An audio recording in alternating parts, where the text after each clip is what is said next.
frustrada, que você vai ficar frustrado em nome de Jesus. Nada disso.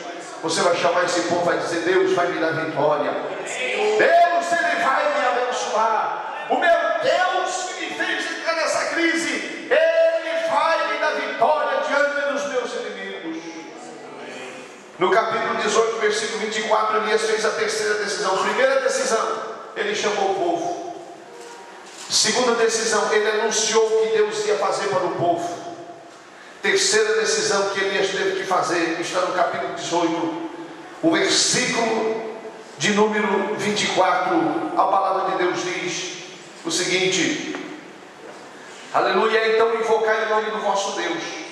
Ele chamou os falsos profetas de Baal, os 450 profetas de Acera, e disse: invocai o nome do vosso Deus, e eu invocarei o nome do Senhor, e há de ser o Deus que responder por fogo, será Deus.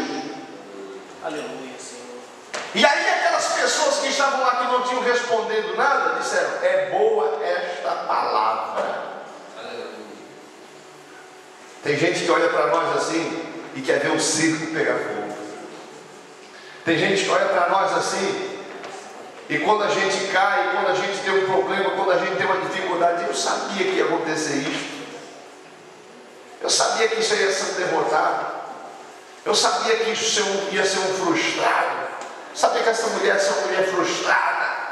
Sabia que esse homem ia ser um derrotado. Porém a Bíblia diz que o profeta de Deus decidiu uma coisa importante. Ele decidiu colocar Deus no meio desse assunto.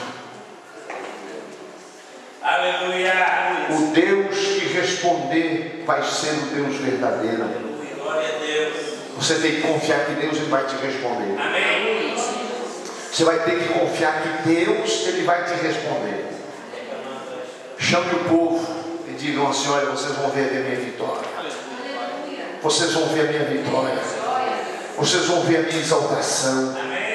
Vocês vão ver o jeito que Deus vai fazer comigo.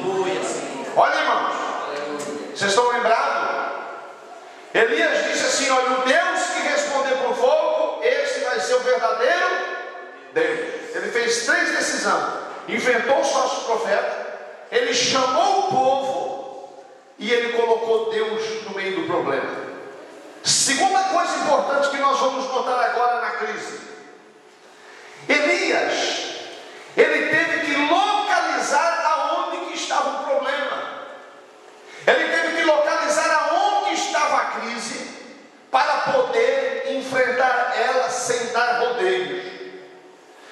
E onde é que estava a crise? A Bíblia diz que sucedeu muitos dias, veio a palavra do Senhor dizendo: vai e mostra-te Acabe. Acabe era o rei, e o problema era o rei Acabe, e o problema era a tal de Jezabel, a mulher de Acabe. Aquela mulher era terrível. Deus me livre ter uma mulher igual a Jezabel.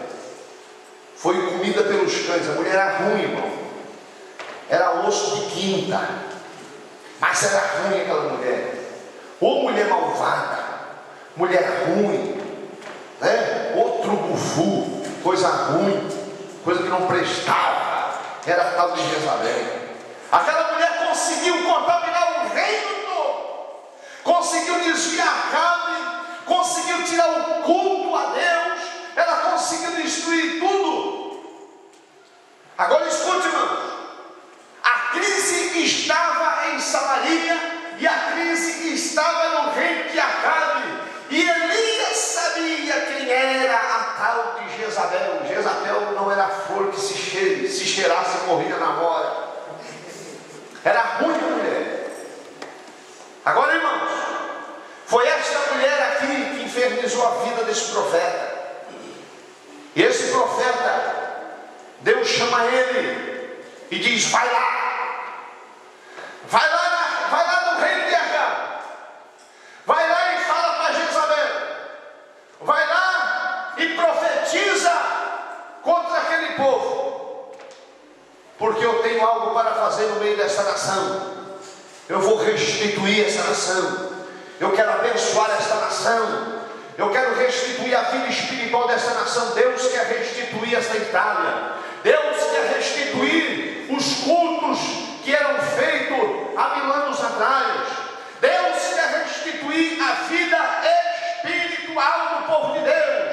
Deus quer restituir o louvor da casa de Deus. Deus quer restituir o louvor, uma adoração no teu coração. E a Bíblia diz que ele teve que localizar. No capítulo 18, versículo 2: e foi Elias mostrar-se a Acabe. O versículo 2 diz que a crise era tão grande que a fome era extrema. A fome era extrema. Foi nesta época que eles comeram todos os cães da cidade. Foi nesta época de fome que eles comiam esterco de passarinhos. A crise era tamanha.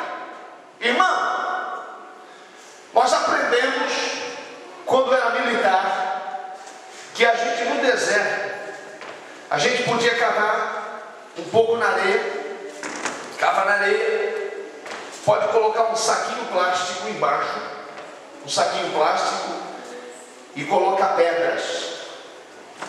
O orvalho do deserto molha a pedra e o orvalho cai dentro daquele saquinho de plástico e você pode beber água. No deserto ainda há a possibilidade de você não morrer de sede.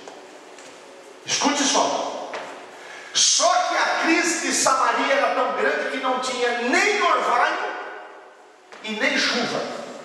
3 anos e meio sem chuva e sem orvalho. Nada, zero. Então vamos lá. Elias teve que enfrentar a crise. Elias teve que ir lá. No versículo 9, capítulo 18, versículo 9, escute só a palavra de Deus. Envia junto a mim a todo Israel no Monte Carmelo, como também os 450 profetas de Baal e os 400 profetas de Acera que comem na mesa de Jezabel. Olha bem, apronte, vai lá Elias e faça o desafio. É interessante nós notarmos, meus queridos, que aqui no capítulo 19, o versículo de número 10, nós encontramos a palavra de Deus dizendo, no capítulo 17, versículo 10, então se levantou Elias e foi a Serepta, e chegando à porta da cidade, eis que estava ali uma mulher viúva apanhando lenha, e chamou Elias e disse, traga-me, peço uma vasilha, um pouco de água que beba. Não esqueça não, que no meio de uma crise, no meio de uma grande dificuldade, Deus sempre vai usar meios, Deus sempre vai usar saídas para o homem de Deus, para a mulher de Deus ser abençoada. No capítulo 17, Deus manda Elias cuidar de uma viúva. E esta viúva, ela tinha que manter o profeta de Deus. Os irmãos imaginam, quando nós entramos numa crise e temos que pedir para uma viúva que sustente a gente. Mas eu quero dizer uma coisa ao meu irmão. Deus ainda tem viúvas na terra.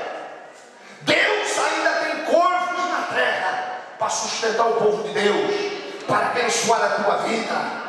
Acabou as viúvas? Não acabou não, irmão. Tem muita viúva ainda que pode abençoar o povo de Deus. Amém?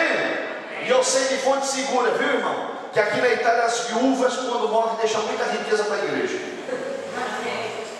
Amém? Amém? É verdade. Elias chega, irmãos, aleluia, no meio da crise. Eu quero fazer alguns pormenores aqui com relação à forma de você poder localizar uma crise na tua vida. Rapidinho. Primeiro, você tem que orar para localizar onde é que ela está. Você nunca vai acabar com ela. Não vai na internet ver a saída da crise que você não vai achar. Não adianta